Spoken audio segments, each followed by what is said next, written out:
YouTube. I'm back again today for another game review. Today I'm very excited to check out Cheese Quest, the quest for cheese. This is for 2 to 4 players, ages 9+. It'll take about 30 to 45 minutes to play. And in Cheese Quest, the quest for cheese, you are going to be, well, going on a quest trying to get cheese, as the name would tell you twice. But it's not going to be that easy because there's going to be cats, there's going to be traps, there's going to be debris blocking your way. Other people are going to be manipulating the traps, laying down traps and manipulating the cats, and it's just going to be all craziness as you try to navigate your way through a modular board in order to gain 2 pieces of cheese. It's light, it's simple, it's family weight, but is it good? Let's open it up and I'll tell you what I think. Alrighty then, we're going to take a look at what you're going to get inside of Cheese Quest, the quest for cheese. So first and foremost, we have a handy dandy rule booklet, 21 pages, double-sided, full color, full of pictures, illustrations, examples.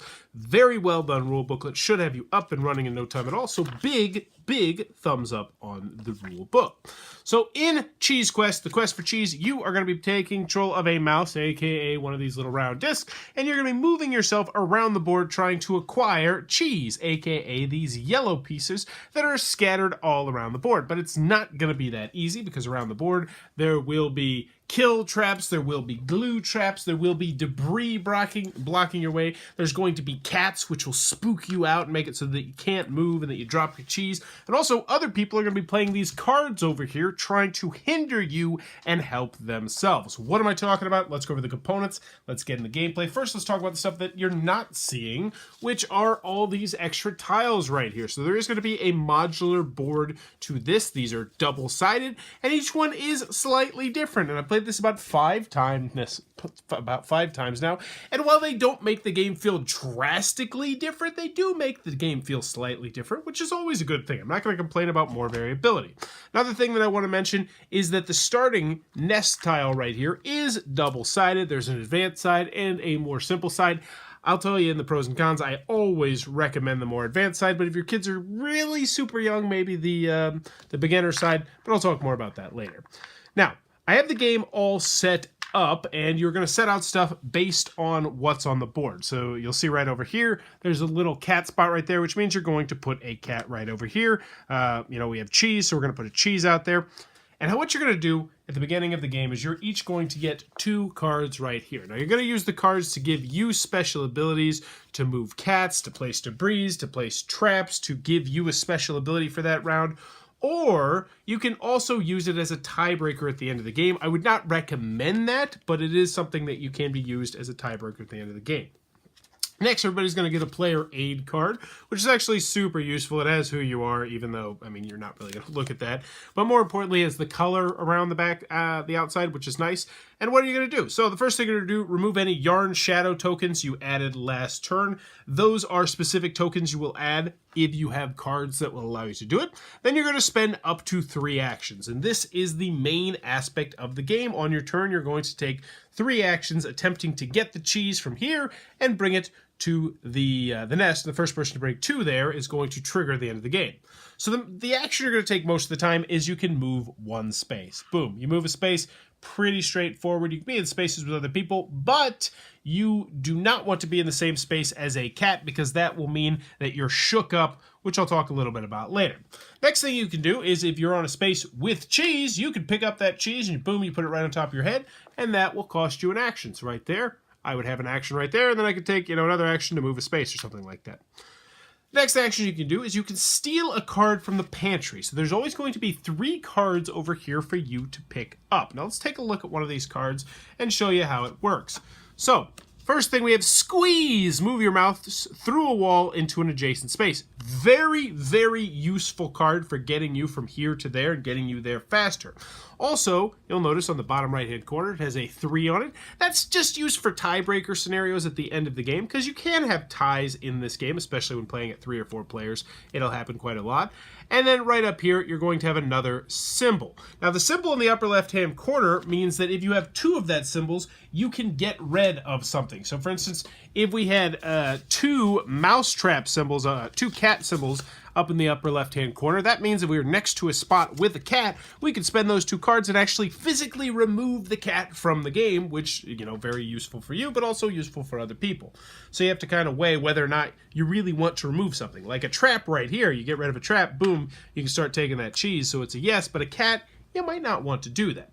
Also, the big thing with these, though, is the special abilities, and there's quite a few good special abilities in the game. In fact, the last probably 4 or 5 pages is just all the different cards in the game and what they do. So I really did like the variety of cards that you have in the game. Poison bait, loud noises, hiding, decoys, humane traps. I think there's 3 different kinds of traps in the game, so you're going to be spreading these all around the board, which will make it more difficult for other people. Also, you can put debris out there, debris out there, which is kind of like wood, and that will completely block an entrance or a path for someone, so they can't go that way. But that's what you can do. You can pick up these cards on your turn, stealing from the pantry. Next, you can play a card from your hand. Playing a card from your hand costs you an action, so move a cat up to 2 spaces because, maybe I'm orange and I could move this cat, boom, right there, which now means this person is shook up. Now, what does being shook up actually mean? So what can happen is if you enter a space with a cat, even if it's by your own choice or if somebody moves the cat to you, is that you immediately drop the cheese that you have. And what's even worse is you cannot leave that space until the cat is gone. Now, you can draw cards to make the cat move, or you can get rid of the cat by playing cards or doing different things like that, but it still is annoying. Last thing you can do is you can disable an obstacle, which they have a little asterisk. That means you discard the 2 cards to get rid of it. I talked a little bit about that earlier. And that's really the entirety of the game. Last thing you're doing on your turn, though, is refill the pantry. So if you took this card, you would refill it up like that. You can only hold 7 cards in your hand. Not that I have ever seen that happen in the 5 times I've played it, but it could happen, I suppose, if you're really paranoid about tiebreakers. But what you're trying to do is you're trying to get the cheese from point A to point B in the center here, and the first person to get 2 pieces of cheese will win the game by themselves. Completely competitive, no cooperative mode in this. And that, in a nutshell, is what you're going to do in Cheese Quest, the quest for cheese. Alrighty then, Cheese Quest, the quest for cheese. What are my final thoughts? Let's go over the pros, let's go over the cons. First, on the con side, 2 to 4 players, restricted player count. The biggest con that I have with this game is that the game, to get the most out of it, requires you to play a certain way. Now, I'm not saying that there's an optimal path to victory. What I'm saying here is to get an enjoyable game of this, we found, you really have to be playing those cards. And you have to be laying down traps and moving cats and blocking people. If you go into this game and you're just like, all right, I'm just running, I'm getting this cheese, I'm going back, we're racing, maybe I might try and screw you over with a card here or there, but that's my primary objective, the game is going to end incredibly quick. I kid you not, we played about a 2-player, 5-minute game of this, maybe, possibly 10. We used the basic side the first time we played. It was a 2-player game. I was playing it with this girl in my class who was like, she's one of my guinea pigs, so it's just when we have a family game, I'm like, all right, we'll try this out. Just you and me first. Make sure we understand the game, that you can help teach it with me. It's not too complex for the rest of the kids. And the game was over super quick, and we're both like, did we do something wrong? And it's like, no, we just didn't play the game the way the game wants you to play the game. And it was not fun. It was kind of boring. It wasn't boring, though, because it was so quick. And we had all these special cards. We're like, oh, we didn't even play any of these special cards. So the next time we played the game, we played it and we started playing more cards. And we're like, oh, this is better. This is better. And I played it a grand total of 5 times. And each time I played it, the game got better. But that's because I learned that we had to play the game a certain way in order to enjoy the game. And that's not a good thing. I mean, it's good that the game is good when you play it the way you're supposed to play it. But a game should always be good regardless of how you play it. So that is something that you do need to note. Also, I would always recommend using the advanced version of the game. Maybe if you're playing with super young kids, use the basic version of the game, but I would never play with it ever again. Doesn't matter who I'm teaching, I would always play with the advanced version of the game because the basic version of the game just makes it way too easy to just get cheese and then make a beeline to get back. So I like having the walls there. Another comment I have this game is that maybe I wish they would have clarified 1 or 2 of the special abilities. They have all the special abilities listed in the back, which I love, but at the same time they do that one thing where it's just like they copy exactly what's on the card. So you're like, move a cat up to 2 spaces, and they're like, oh wait, I have a question about moving the cat up 2 spaces, and you go to the rules, you're like, haha, there's a spot for prowl. Let's go to the prowl space. What is the prowl space here? Well, a prowl is to move a cat up to 2 spaces. You're like, that doesn't help. Now, Prowl's not the particular example. I don't actually remember what the example was off the top of my head, but I think there was once or twice where we went to the rules to try and clarify something, and it still said exactly what was on the card, and that's not very helpful. So I understand why they put it in there, and it looks good putting it in there, but honestly, I don't understand why companies do that.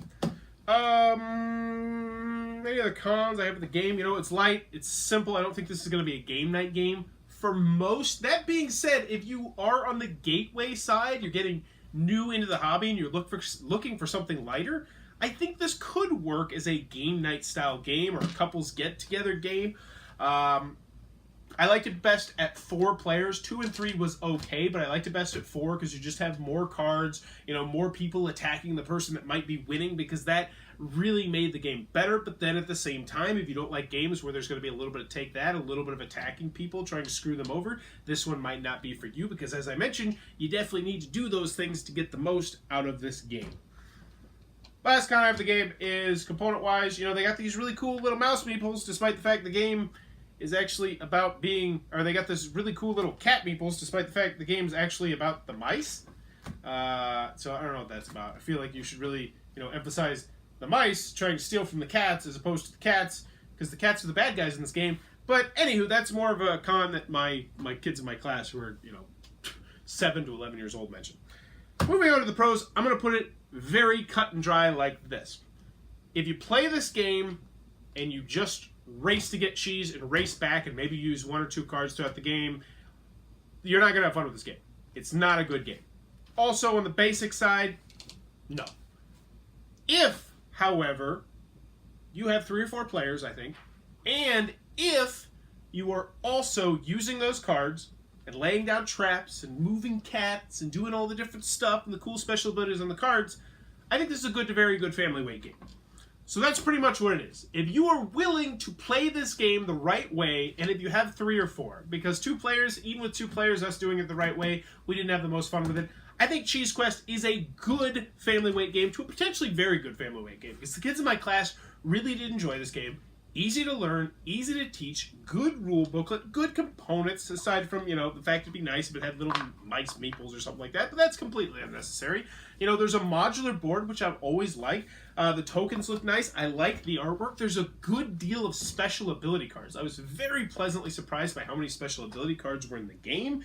I would love to see this go up to more players. I know that would increase the downtime between turns, but honestly, I mean, taking your 3 actions is relatively quick, so I would really wish they would have had maybe a 5 and 6 player expansion where you put out, you know, more spaces and maybe you had to go further around the outside, but that would add more time to the game.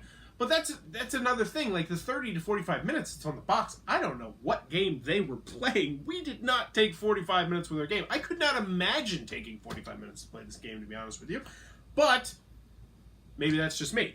What do I like about the game? I did. Everything I mentioned. I thought it was a good to very good game.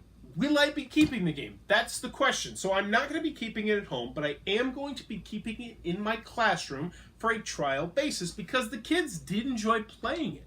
So I'm going to check in a week or 2. Do you still like playing this game?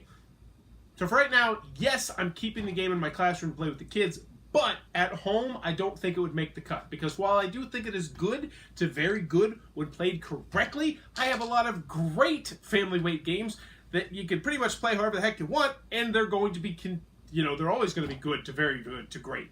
So, there you go. Cheese Quest. It's a game that is really weird, because I don't say this about too many games, but if you play it the wrong way, it's not very much fun. But if you play it the right way, it's fun. So, odd.